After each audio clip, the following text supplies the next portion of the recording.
Dharma Prabhu ki.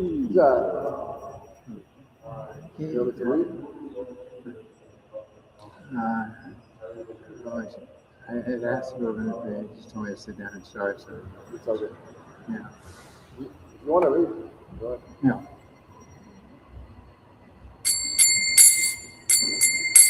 Jaya Varamarava Kunja Bihari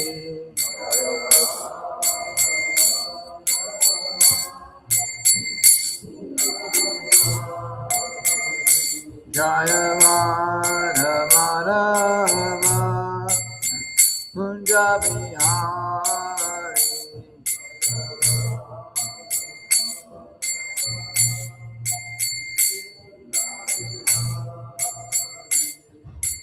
Gopi Jana Vallabha Girivaranari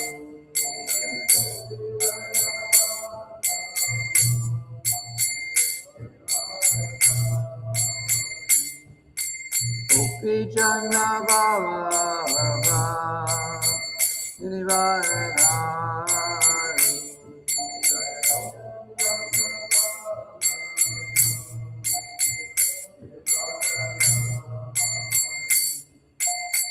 Yashoda Nandana Bhaja Jana Rajana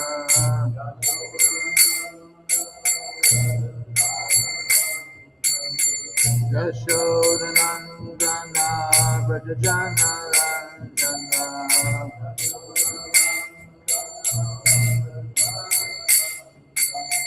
Yamuna Tira Vanachari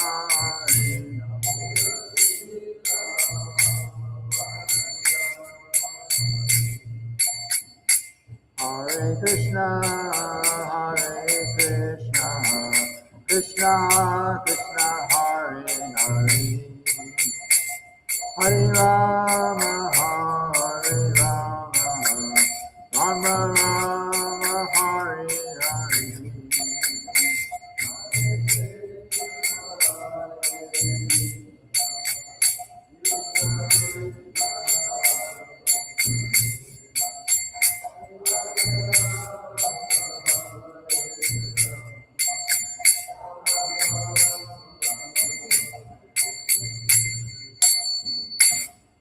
Srila Prabhupada ki jai. So, this is Fridays we read from the Srila Prabhupada Nectar book rather than Srimad Bhagavatam. So, let's read.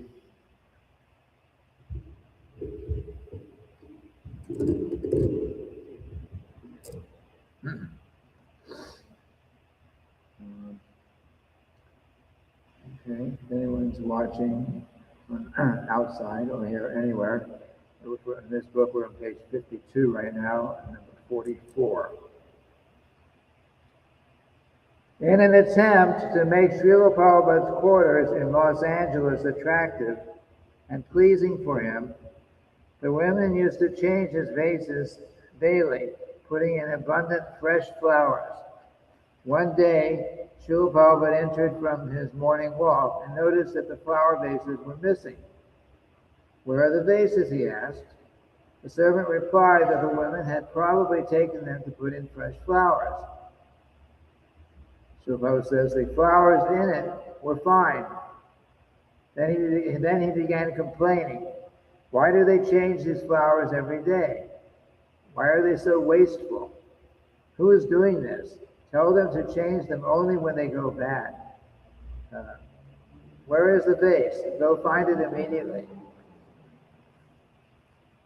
Srila Prabhupada's servant went down to the kitchen and found the girls changing the flowers. He says, "You'd better stop changing those flowers every day," he said. "Prabhupada doesn't want it. Make sure the vase is never out of his room." When his servant returned to the room with the vases of flowers, Prabhupada continued on the same theme. "Just do it when it is necessary," he said. "You shouldn't waste so much on flowers. This is your custom in America, simply wasting. If you have some extra cloth, you cannot fold it, you cut it off and throw it away. Whatever goes wrong, you solve it with money, and it appears good. You make some accident, and you cover it quickly with money. It is not that you are very capable, but with money you can cover your deficiencies." Next section. Giriraj Das had been serving Srila Prabhupada in Bombay for quite a few years. When he finally returned for a visit to the United States to recover his health and to see his parents in Chicago. When he returned again to Bombay, Prabhupada inquired about his health and his visit to his parents' home. Giriraj described how during the 2-day visit with his family, his father had invited a friend who was a psychologist to have a talk with Giriraj. The psychologist, a woman, had been asking Giriraj whether he felt that in his childhood there was any lack in his relationship with his parents. Giriraj had replied on the basis of Bhagavad Gita that actually each of us has passed through many bodies and many different lifetimes. And in each lifetime, we had different parents, but our real father is Krishna. Difficult to go to answer, right? The psychologist had kept trying to speak to him on the psychological level, but Giriraj had kept replying to her on the spiritual platform. So it was very difficult for her to make progress in her analysis. After she left the room, Giriraj had overheard her speaking to his parents in the hallway, saying that as far as she could see, there was nothing more she could do. "Yes," Prabhupada replied. They called her so that she could try to cure you. But actually your disease is incurable. You can never go back." Hearing these words from his spiritual master, Giriraj became gladdened.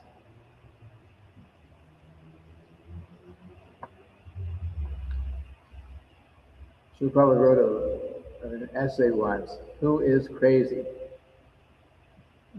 He said, sometimes people who consider we're practicing Krishna consciousness, people consider that we are crazy, but people who are engaging in full-time sense gratification and trying to enjoy by Vedic standard, they're kind of crazy too. So here's a psychologist who's trying to figure out if Giriraj is crazy or how he is crazy, but she couldn't make any progress with it because he was simply preaching to her in a level that it was not part of her, psychological studies that she knew. Number 46. An elderly Indian gentleman who visited Prabhupada in his room became gradually critical of Srila Prabhupada's preaching. "Swamiji," the man said, "you should not criticize so many persons. You should see everyone equally. The Bhagavad Gita says, Pandita Samadarshina. You should see everybody equally." Prabhupada replied, "That is a higher stage. I am not on that stage. I distinguish. On the higher stage, you don't distinguish between pious activity and sinful activity. But I distinguish. I say, you are sinning and you should stop. On the As the discussion continued, Prabhupada kept referring to the previous acharyas in order to support his viewpoint. I have my Bhagavad Gita, said Prabhupada. I have my acharyas. I stand on their authority. Pursuing the argument, the Prabhupada's visitor said, what have you done beyond that? You were just repeating what they've done. What have you done? Prabhupada replied, I have not done anything. I'm simply repeating. So my contribution is that I have made this knowledge available to people all over the world without any discrimination. I have given Krishna consciousness to everyone. This is my contribution, and that is my version of Pandita Samadarshana. Prabhupada concluded the interview with those words, and the man expressed gratefulness. Later in the hall, while leaving, the man was remarking out loud to himself, very interesting. He sees everyone equally. Actually, Srila Prabhupada, there's first class devotee, second class devotee, third class devotee. So, but sometimes the first class devotee acts on the level of second class devotee for preaching. So, Srila Prabhupada is saying that this Pandita Darshana, a learned man can see everyone equally. It says actually it's very elevated. Such a person, first class devotee, actually sees everyone like that. Everyone is serving Krishna. I'm not doing anything. I'm not even serving Krishna, but everyone's serving Krishna, and I'm simply, some insignificant person. But Srila Prabhupada says, but I'm acting on a different level for preaching. Because of the second class platform, you have to, in order to preach, you have to be able to distinguish between this is a pious person, here's an atheist, here's an innocent person, and of course you understand who's God. You make that distinction, otherwise you cannot preach. Shri Gauranatai, Shri Radha Prabhu Jagannath Balaram Lady Subhadra Ki Jai. So Srila Prabhupada, although he was certainly on the topmost platform, but for preaching, he made a distinction. Okay, you were good, you were bad, because you're bad, I have to preach to you to tell you what is right. On the first class level, they think everyone's good, everyone's serving Krishna in their own way, and but then there's no preaching. So Srila Prabhupada says the first class devotee, he doesn't give up being first class, but he acts on the second class platform for the purpose of preaching. That's what he was saying there. So number 47, little drops of nectar. Bhavananda Goswami had been a professional decorator before meeting Srila Prabhupada. So Prabhupada engaged him in that propensity by asking him to decorate the altar for the first Radha Krishna deities in America. Bhavananda had just completed his work and was bowing down before the forms of Radha and Krishna when Prabhupada entered the room. Oh, very nice, Prabhupada said. Who has done this? I have, Srila Prabhupada, Bhavananda replied. Yes, said Srila Prabhupada, you can decorate the naked dancing club and go to hell, or you can decorate the temple and go back to Vaikuntha.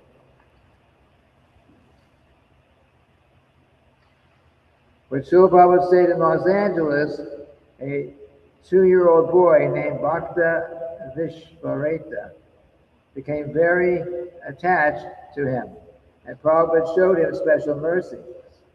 Bhakta Vishvareta used to crawl up the stairs and into Prabhupada's room without knocking. He would sit with his back straight before Prabhupada. And when Prabhupada gave him some prasadam, he would not eat it until Prabhupada asked him to do so. This is This is a two-year-old child. So he's imagine. So he would not eat unless Prabhupada would ask him to eat it.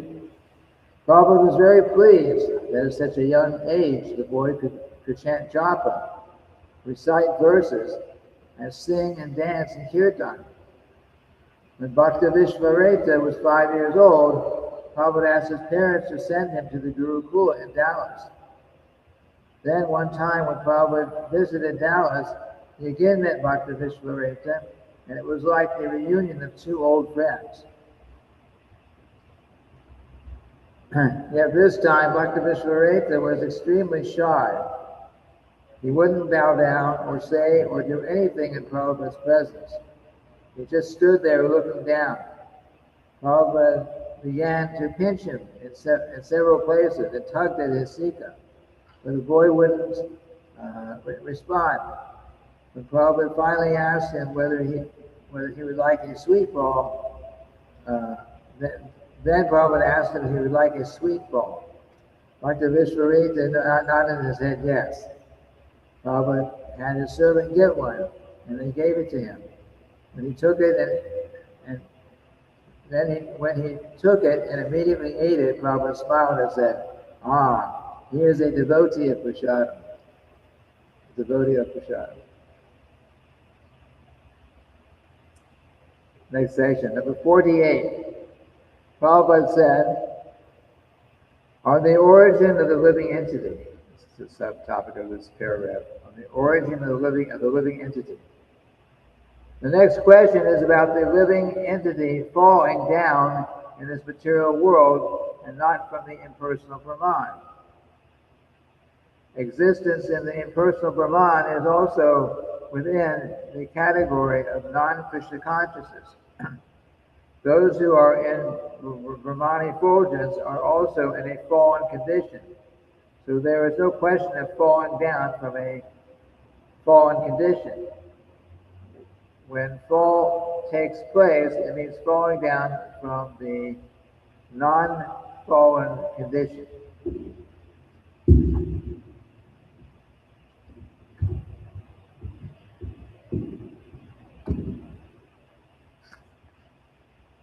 The non-fallen condition is Krishna consciousness. So long as one can maintain pure Krishna consciousness, he is not fallen. As soon as he is out of Krishna consciousness, he has fallen down. It does not matter where a living entity stays. In the material world also there are different stages of living conditions, and to remain in the Brahman effulgence is also another phase of fallen condition. Just like in the Bhagavad Gita, it is stated that the conditioned souls, by their pious activities, are elevated to the higher planetary systems. As soon as their stock of pious activities is finished, they again come down to this earthly planet. Similarly, those who are elevated beyond the planetary systems to the Brahman effulgence, they are also prone to fall down as much as a living entity from a higher planetary system. So, yes. Yeah, the question became it was all over ISKCON at one point. Did we fall from the spiritual world? The spiritual world was so nice, why would we fall from there? So did we fall from there, or did we fall from the Brahma Jyoti? So Srila Prabhupada was explaining that our original fall down was not from the Brahma Jyoti. We may have been there at some point, but we did not fall from the Brahma Jyoti, because Brahma Jyoti is also a fallen condition. It's forgetting Krishna, you're giving up devotional service, like that. So that's the Brahma Jyoti. So in reality, we were in the spiritual world, and for some reason we got a little envious of Krishna or something, and so we had to come to the material world, and we were then trying for probably zillions of lifetimes to get out. Now we have an opportunity to get out by the practice of Krishna consciousness. So number 49, personal. Is wearing a hat and other striking casual poses and attitudes. That's the topic. Sometimes Srila Prabhupada would wear a Swami hat at a comical angle, with the flaps sticking out on either side of his head. Sometimes he would lie with his body draped across a sitting place, feet and legs hanging over the bolster, pillows completely relaxed. Sometimes he would transcendentally doze in a sitting position in his room. Of course, he did not behave so casually when guests were there. His walk with his cane was aristocratic, as was the tilt of his head. Everyone received him as a refined gentleman. He was usually seen in public with a large entourage. Often when he was alone, or at least in smaller groups, the casual and graceful poses of his body, sitting or walking, his movements in holding a chalice of water, his pinky extended, a mudra signifying perfection. The silk cuff of his sleeve showing under his sweater, and then the soft, smooth-lined palms of his hands displayed while talking. All these charmed and pacified the heart. Sometimes Prabhupada would be preaching at length and then suddenly stand up and walk out of the room while everyone waited for his return. On his exit and on his re-entry, everyone would bow down. The small pleasurable aspects of his presence were a background to his serious business of life, to the serious business of life with Srila Prabhupada. Prabhupada was stern and grave, always talking about immediate plans, heavy surrenders that he asked of his disciples. And yet the steady joy of being with Srila Prabhupada was always there. Both were there, the joys of being near his person and the heaviness of his orders. And in his presence, Krishna's protection was always there. Number 50.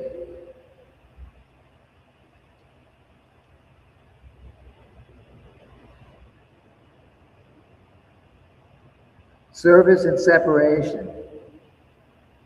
Our meeting and separation in the material world is like the flowing tide of a river. During the flowing tide of the river, so many different floating articles meet together, and with the flowing, they again become separated by the movement of the waves. That is exactly the way of the material life. But our separation, although it resembles exactly the material way, it is completely different. In the spiritual world, separation is more relishable than meeting. In other words, in the spiritual life, there's no separation. Separation is eternal, and meeting is also eternal. Separation is simply another feature of meeting.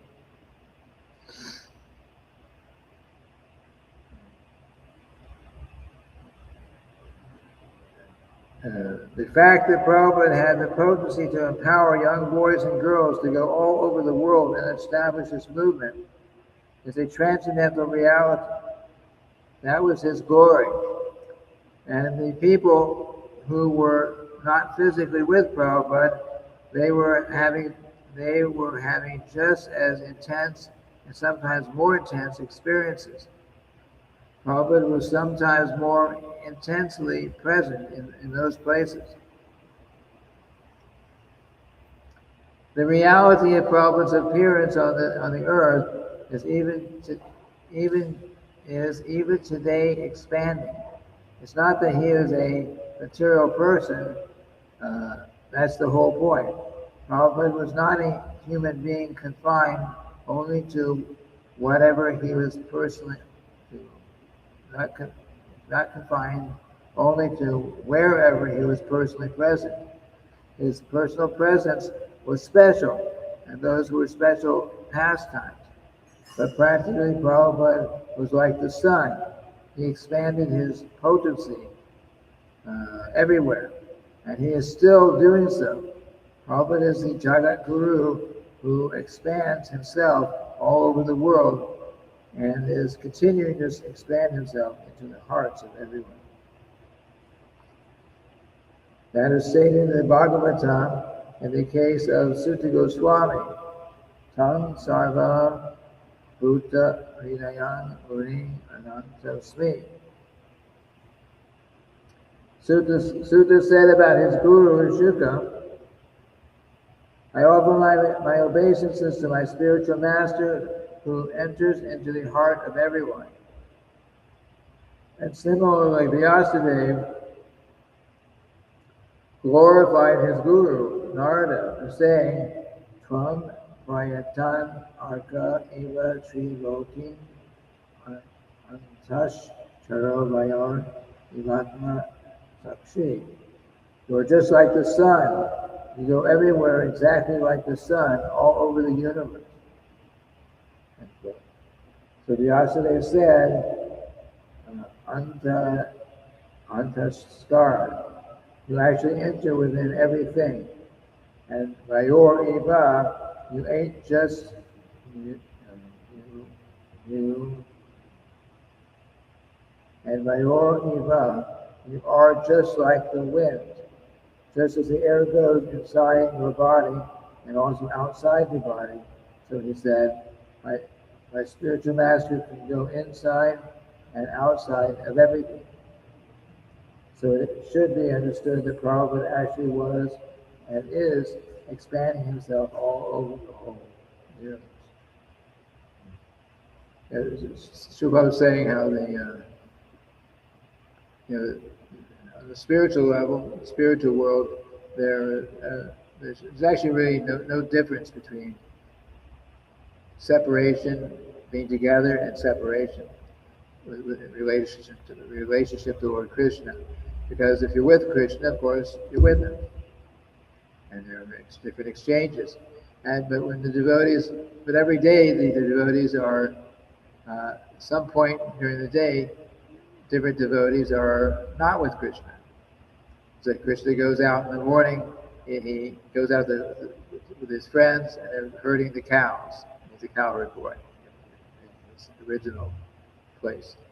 So they go out to herd the cows.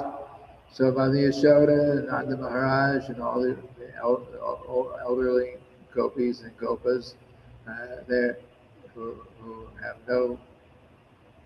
nothing in their life except loving Krishna, they're feeling so much separation from Krishna all day as Krishna is out. But that separation it just means that their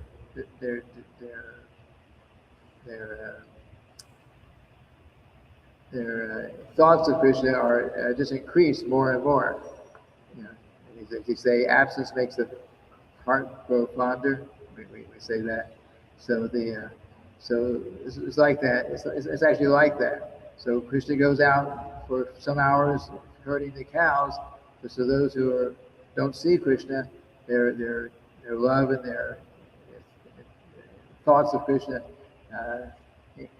intensify more and more and more, which actually it gives them even greater happiness. And of course, then Krishna returns, so that happiness increases more. And the next day when he goes out, then that feeling of separation keeps increasing more and more. Everything in the spiritual world, everything is nice, and everything gets bigger and better all the time. And then so in Vrindavan, those who are not seeing Krishna there, they're experiencing that. And then when they come back from the herding the cows, and Krishna goes home, and all of his friends, they also go to their own homes. So then his friends are feeling, how can we survive? And so tomorrow morning when we see Krishna again, we cannot tolerate this. They're like that. So, but that feeling of that's this feeling of separation, but they're just thinking more and more and more, how when do I see Krishna again? Like that. So that spiritual world. And our mood also, that we try to develop, is that mood of separation. Uh, even one who's practicing Krishna consciousness doesn't think, oh, sometimes something might be sentimental to say, oh, oh yes, I talk to Krishna every day. I'm very intimate with Krishna. I can talk with Krishna. I can hear from Krishna every day. But the actual very, very advanced devotees who are actually on that level, they're not thinking like that. They're thinking, where is Krishna? Goswamis and Vrindavan, great devotees, all eternal associates of the Lord. But their mood was, where is Krishna? Is he on Govardhan Hill? They're looking for him. They're feeling like, I can't find Krishna. I don't know Krishna. I'm just waiting. But that's the mood of separation. So that's the mood that we actually are trying to develop. And as we practice Krishna consciousness more and more, the mood of intensity, the intensity of that mood of wishing.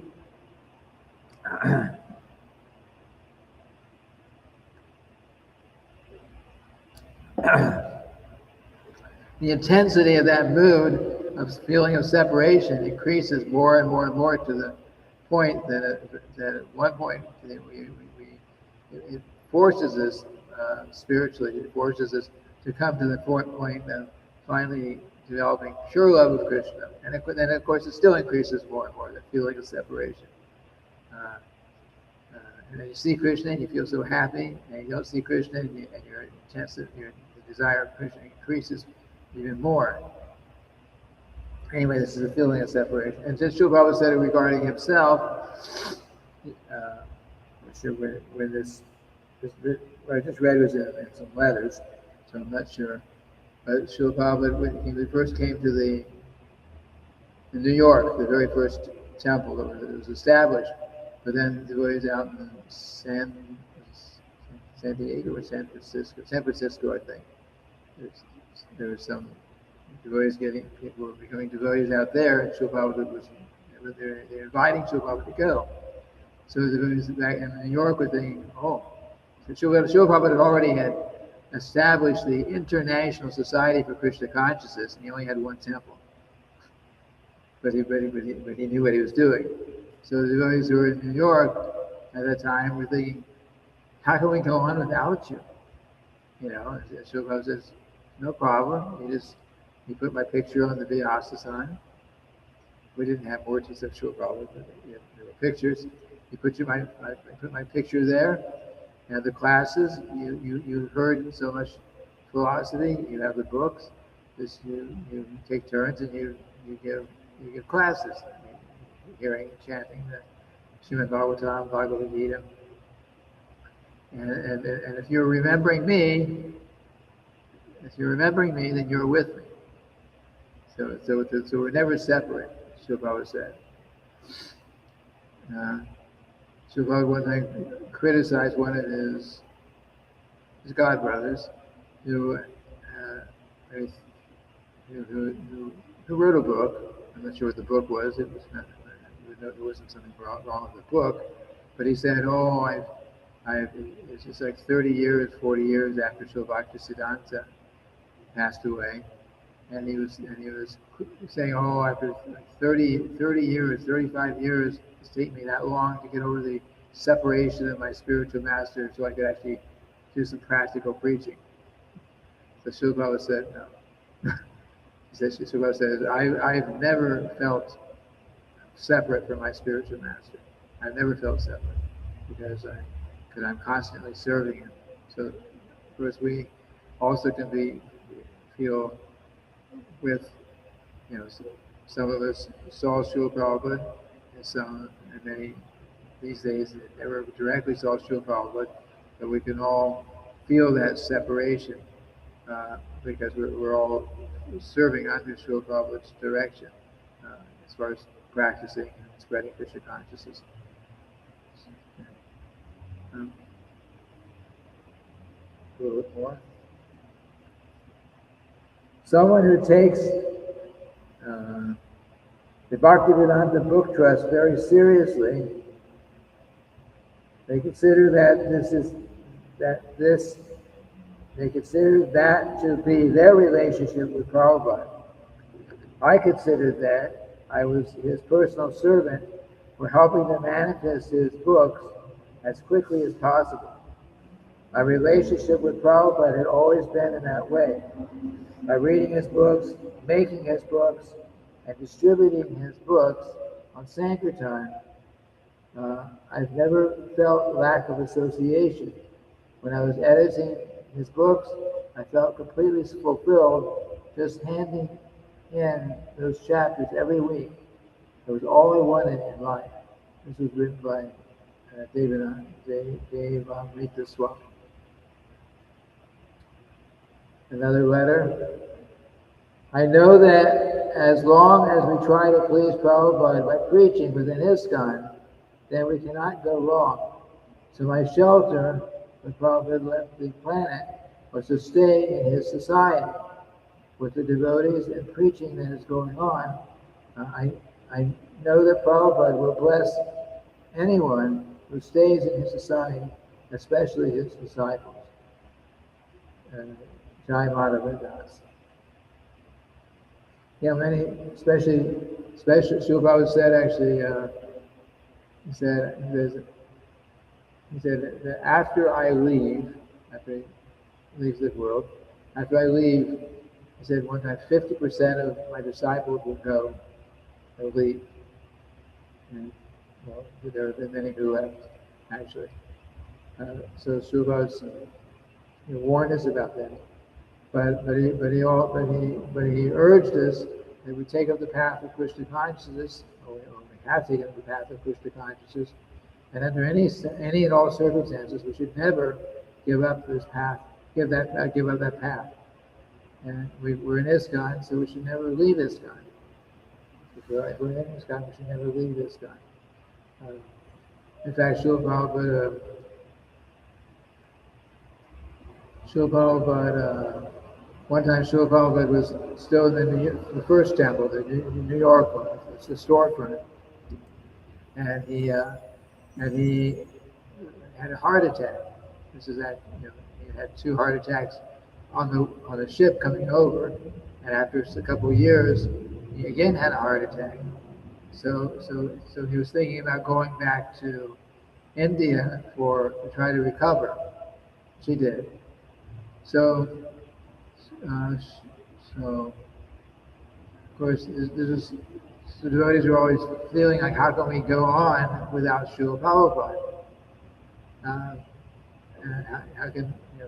are we going to manage this movement, even though the movement was only one temple at the time? So they asked, with difficulty, they asked Srila Prabhupada that, if by chance, if you don't come back, Srila Prabhupada actually left his body, died. If you do not come back, perhaps one of your godbrothers you could send here to take over where you left off. Somebody suggested like that, because they said, how can we go on without you, Srila Prabhupada?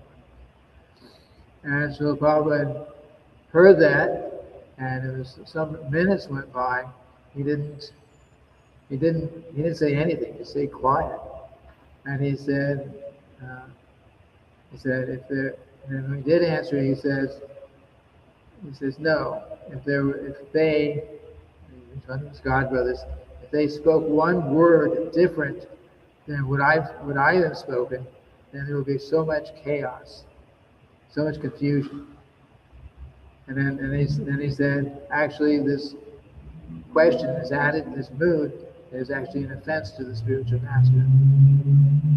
So disciple, which is the understanding was that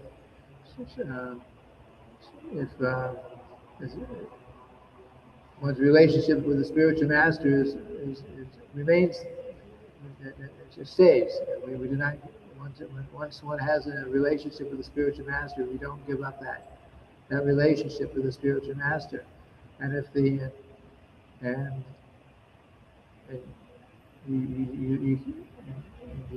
Srila Prabhupada warned us that don't go, don't go to his god brothers, many of whom were not favorable, and don't go to them and ask questions and try to get guidance about things, because they will say they've got their version and they'll speak things differently, and there will be so much confusion like that. Because Srila Prabhupada he gave us everything. He gave so much instruction.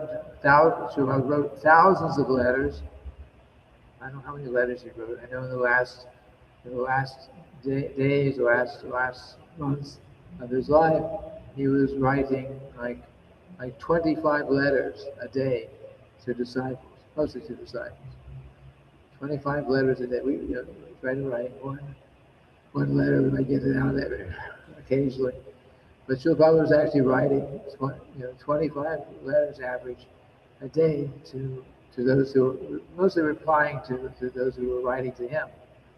Srila Prabhupada didn't have anyone else answer his mail for him. If you wrote to him directly at that time, he would directly write back to you personally. I also wrote a letter one time, and he replied, so I can say that for sure. Some devotees wrote dozens of letters and got back many replies. And some never wrote, but okay. So the point is that if Srila Prabhupada, under any and all circumstances, when we take up the path of Krishna consciousness, we should always have a relationship with our spiritual master, and we should also, within his time, we also have a relationship with Srila Prabhupada. Srila Prabhupada may not be the initiating guru for many now, but Srila Prabhupada is our founder acharya. So it means founder acharya, and the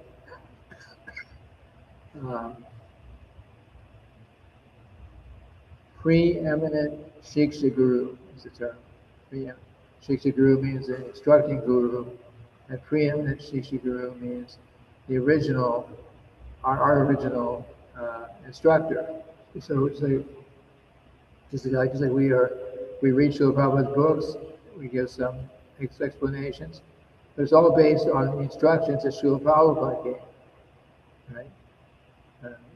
We have Srila Prabhupada's books, his purports, his letters, his lectures, and so when we're speaking, we're trying our best to speak just what Srila Prabhupada spoke or what he wrote, like that. So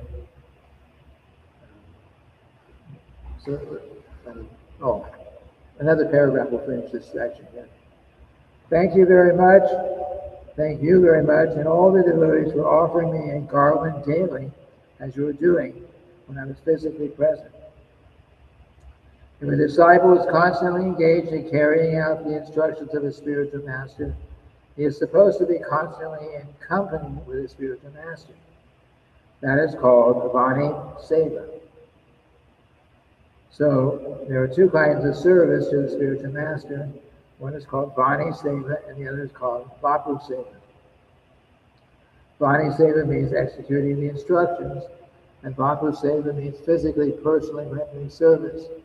So in the absence of the physical presentation of the spiritual master, the Vani Seva is more important. Yeah, that actually is important. So in the beginning, there were only a few devotees, and they all had Srila Prabhupada's association, practical, personal, physical association, 24 hours a day. Even in the very early days, you could this is earlier than my me being there too. You could just go in and talk to Srila Prabhupada anytime you felt like talking with him. Yeah. So that was then, uh, and there was a lot of rendering of Vapu Seva. You could cook with Srila Prabhupada if you knew how to cook. You could clean. You could do many things personally, serving the body basically, serving physically, and then. Uh, and then there's Vani Seva. Vani Seva means instructions. So you serve the instructions. So Srila Prabhupada, of course, gave many instructions. For any of his disciples, he gave instructions like chant your 16 rounds every day, follow the Four Evil Principles, preach Krishna consciousness, many different instructions you're given. So Srila Prabhupada says of the two, Vani and Vapu, Vani is more important because Vapu, many devotees, even if Srila Prabhupada was physically present in the world, many devotees never even saw Srila Prabhupada, never had an opportunity even to see him, but to speak of actually being there and actually rendering some kind of practical service. So they couldn't do that, but everyone could serve the instruction. Chant your rounds, follow the principles, preach Krishna consciousness, and many other things that were involving following the instructions for doing the service. This is Vani. So Vani is eternal. So even when the spiritual master is no longer physically present in the world, the Vani, serving the instructions, is there. Even if you can't serve it personally, physically, but the following the instructions, serving the instructions is there. So that Vani is most important. Okay. So that ends part one. Next week we start reading the Prabhupada Nectar and part two. So I think we'll end here. Is there any questions?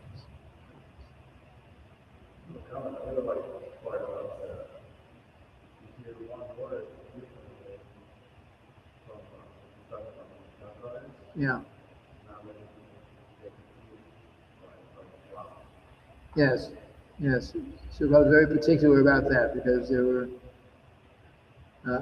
So Prabhupada had his way of teaching, guiding us, and someone else may have a completely different mood, and to some degree that's allowable. Some degree because there are general principles like chanting Hare Krishna. Everyone you have to chant Hare Krishna. Even japa, there's general principles that you need to chant a certain prescribed amount of rounds on the beads, and then there are specific principles, specific details that the particular acharya will say, here's what you should, here's how many rounds minimum you need to chant. So Bhaktisiddhanta, for his disciples, at least those who were in the temple all day, they would chant 64 rounds a day. So Prabhupada at the very beginning tried, chant 64 rounds a day. Nobody could even think about it. Chant 32 rounds a day. How do you chant 32 rounds a day? And then Srila Prabhupada said 16 rounds, and no one ever can change that. So we can't change it, and those who are Shiksha and Diksha gurus within ISKCON now cannot change and say, oh, my Kali Yuga is advancing now, so I think we can reduce the 16 rounds to 8 rounds or 4 rounds or something like that. You can't do that. Srila says never within ISKCON can we change that. Even when the Kali Yuga goes to the end, or as far as there's a Sankirtan movement anyway, still it will be expected that those who follow Srila Prabhupada will chant at least 16 rounds on their beats. Okay, so we'll end here for today and continue next week. Srila Prabhupada Ki Jai.